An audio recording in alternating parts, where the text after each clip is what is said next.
فلسطین اور اسرائیل کے درمیان نئی جنگ چھڑ گئی. مظالم سے تنگ حماس کی القسام بریگیڈ کے اسرائیل پر حملے. فضائی، زمینی، سمندری حملوں میں 100 اسرائیلی ہلاک، 740 زخمی. جنوبی ضلع کا میئر بھی مارا گیا. حماس کا طوفان الاقصی آپریشن. غزہ سے اسرائیل پر 2 منٹ میں 5000 راکٹ داغے گئے. پولیس اسٹیشن، تیل کا ذخیرہ، گاڑیاں اور ٹینک جل کر راکھ. فلسطینی فورسز کا غزہ پٹی کے قریبی علاقوں پر کنٹرول. حماس کا چھاتا بردار دستہ جنوبی علاقوں میں داخل ہو گیا. ایزس کراسنگ کا کنٹرول حاصل کر لیا. 28 سال بعد غزہ کی پٹی کے قریب لگی باڑ ہٹا دی.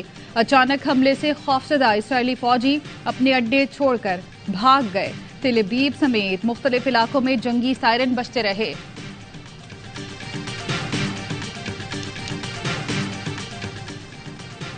حماس کے مجاہدین کی مقبوضہ علاقوں میں گھس کر اسرائیلی فوج پر یلغار. اسرائیلی فوج کے کمانڈر سمیت 35 فوجیوں کو پکڑ کر غزہ منتقل کر دیا. خواتین اہلکاروں کو بھی پکڑ لیا. مجاہدین اسرائیلی ٹینکوں پر چڑھ کر نعرے لگاتے رہے. مغربی کنارے پر جشن. فلسطینی خواتین نے اسرائیلی رائفل تھامے اللہ اکبر کے نعرے لگائے. اسرائیلی فوج نے حالت جنگ کا اعلان کر دیا. اسرائیل کی غزہ پر بمباری. 200 سے زائد فلسطینی شہید، 1000 کے قریب زخمی. عالمی میڈیا کے مطابق غزہ اسرائیلی فضائی حملے میں متعدد عمارتیں تباہ ہو گئیں. جنوبی افریقہ کا ورلڈ کپ میں دھماکے دار آغاز. حریفوں کو خوفزدہ کر دیا. سری لنکا کے خلاف ورلڈ کپ کی تاریخ کا سب سے بڑا 429 کا ہدف دے ڈالا. پروٹیاز نے نئی دلی میں چھکے چوکوں کے ساتھ ریکارڈز کی بھی بارش کر دی. ڈیکوک، وینڈر ڈاسن اور مارکرم نے سنچریاں بنائی. ورلڈ کپ میں پہلی بار ایک اننگز میں 3 سنچریاں بنی. مارکرم کی ماردھار ورلڈ کپ کی تیز ترین سنچری سکور کر دی. جنوبی افریقہ نے تیسری بار ورلڈ کپ میں 400 رن سکور کیے. ورلڈ کپ کے تیسرے میچ میں بنگلہ دیش نے افغانستان کو 6 وکٹ سے شکست دے دی. 157 رنز کا ہدف 4 وکٹ پر حاصل کر لیا. ورلڈ کپ کے تمام میچ دیکھیے اے اسپورٹس پر براہ راست. کالعدم ٹی ٹی پی کی تنظیم نو میں افغانستان کا کردار. 2014 میں پاک فوج کے آپریشن ضرب عضب سے کالعدم ٹی ٹی پی کا شیرازہ بکھرا. دہشت گرد خود کو بچانے اور دوبارہ منظم کرنے کے لیے افغانستان منتقل ہو گئے. کابل پر افغان طالبان کے کنٹرول کے بعد مولوی فقیر محمد باجوڑی، مفتی خالد بلتی سمیت کالعدم ٹی ٹی پی کے سینکڑوں دہشت گردوں کو رہائی ملی، جس کے باعث ان کی طاقت میں اضافہ ہوا. افغان طالبان کے کچھ گروہ کالعدم ٹی ٹی پی کی حمایت کو مذہبی اور قومی ذمہ داری سمجھتے ہیں. کیا افغان طالبان اپنی سرزمین پر موجود کالعدم ٹی ٹی پی کے دہشت گردوں کو لگام ڈالیں گے یا اسی طرح معصوم پاکستانی ٹی ٹی پی خارج کی بربریت کا نشانہ بنتے رہیں گے؟ غیر قانونی غیر ملکیوں کو دی گئی ڈیڈ لائن میں 24 دن باقی.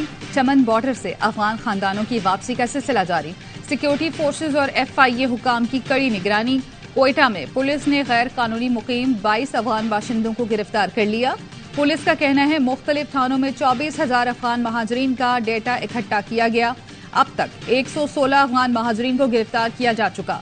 دستاویز نہ ہونے پر کراچی میں کلفٹن نیلم کالونی سے غیر قانونی طور پر مقیم 14 افغان باشندے گرفتار.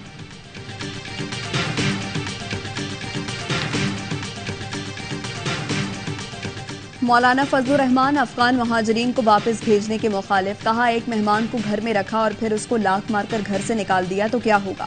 افغانستان اور پاکستان کے درمیان 2 طرفہ کمیشن قائم کیا جائے. افغانستان میں 20 سال جنگ رہی. بولے میرا مخالف قید میں ہو اور میں اس کے خلاف جلسے کروں تو مزہ نہیں آئے گا. چاہتا ہوں جس سے جنگ لڑوں اس کے ہاتھ کھلے ہوں. ڈپلومیٹ نے کہا چیئرمین پی ٹی آئی کی گرفتاری پر تشویش ہے.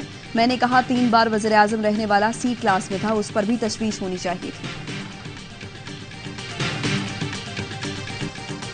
نواز شریف وطن آئیں گے اور چوتھی بار وزیر اعظم بن کر ملک کو مسائل سے نکالیں گے. عوام کو بجلی اور گیس کے بحران سے نجات ملے گی. ان کے راستے میں ہمیشہ دیواریں کھڑی کی گئیں.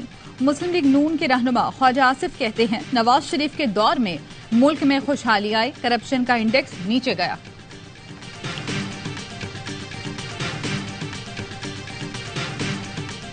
استحکام پاکستان پارٹی کا 13 اکتوبر کو جھنگ سے عوامی رابطہ مہم شروع کرنے کا اعلان. ترجمان فردوس عاشق اوان کہتی ہیں رابطہ مہم ثابت کرے گی آئی پی پی گراس روٹ لیول کی جماعت ہے. آج ملک کو ایسی لیڈرشپ کی ضرورت ہے جو ملکی مفاد اور عوامی مفادات کو ترجیح دے. 21 اکتوبر کو آنے والے 21 توپوں کی سلامی کی توقع کر رہے ہیں. جو پاکستان سے محبت کرتا ہے وہ پاکستانی نظام عدل پر بھروسہ کرے.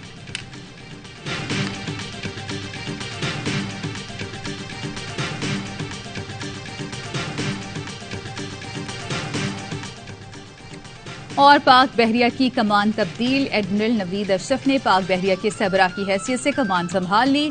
کمان تبدیلی کی تقریب PNS ظفر اسلام آباد میں ہوئی۔